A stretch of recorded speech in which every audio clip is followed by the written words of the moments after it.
Ghulam Hussain, new India news से। आइए आज हम बात करते हैं जनसत्ता दल के छात्र सभा के जिला अध्यक्ष सुमित राठौर से। इन्होंने जनसत्ता दल को छोड़कर ये समाजवादी का दामन थामा है। आज इनसे चर्चा करते हैं, चुनावी चर्चा। कि आप ये बताएं कि पहले तो अपना परिचय दे दें आप। मेरा नाम सुमित सिंह पटेल और मेरा उपनाम है जो इलाहाबाद विश्वविद्यालय का छात्रावास का TTUC छात्रावास का राठौर भाई।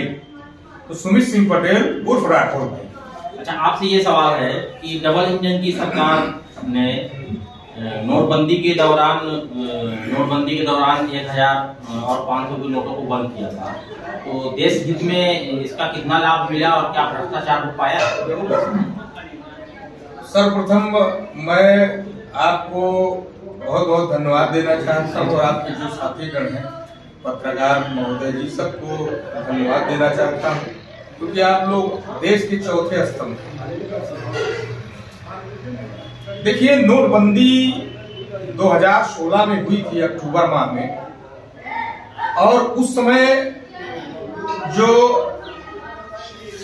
गवर्नर थे वो असहज महसूस कर रहे थे।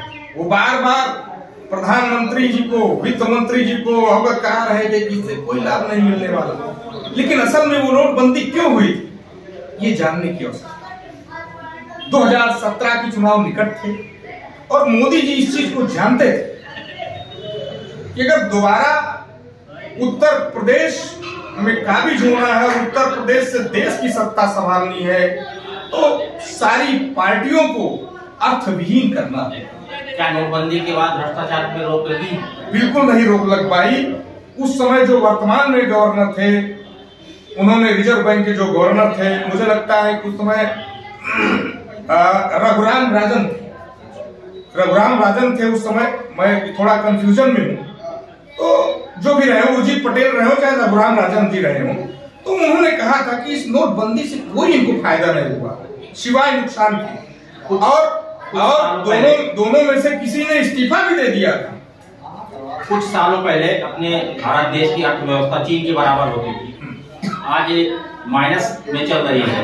तो क्या आपको लगता है कि भाजपा की सरकार इससे उभर पाएगी?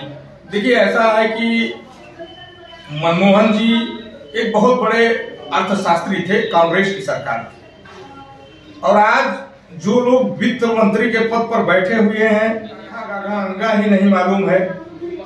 और मैं देश के प्रधानमंत्री के बारे में कहना चाहूंगा कि देखिए, ऐसा है कि बहुत बड़ी बड़ी बातें करने से कुछ नहीं होता, जमीन पर चीजों को देखा जाता है, करना होता है।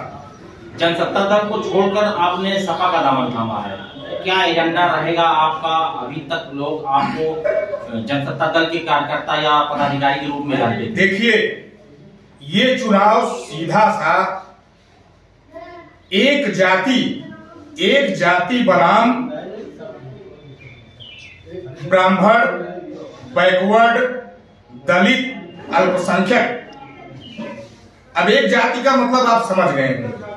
अखिलेश जी ने भी जो है उदाहरण दिया है, अखिलेश जी ने भी संबोधन में अपने कहा, क्योंकि जब पूर्ववर्ती सरकार थी 2012 से 17 तक समाजवादी पार्टी सरकार थी, तब दोषारोपण किया जाता था कि केवल यादव ही DM होता है, यादव ही SP होता है, यादव ही जो है हर जगहों पे बैठा हुआ है। लेकिन आज आप देख रहे हैं, आज OBC और दलित अल्पसंख्यकों का जो है अधिकार छीना जा रहा है, नौकरियों में नॉट फॉर सुटेबल कह दिया जा रहा है। क्या हम नहीं जान रहे हैं इस चीज को?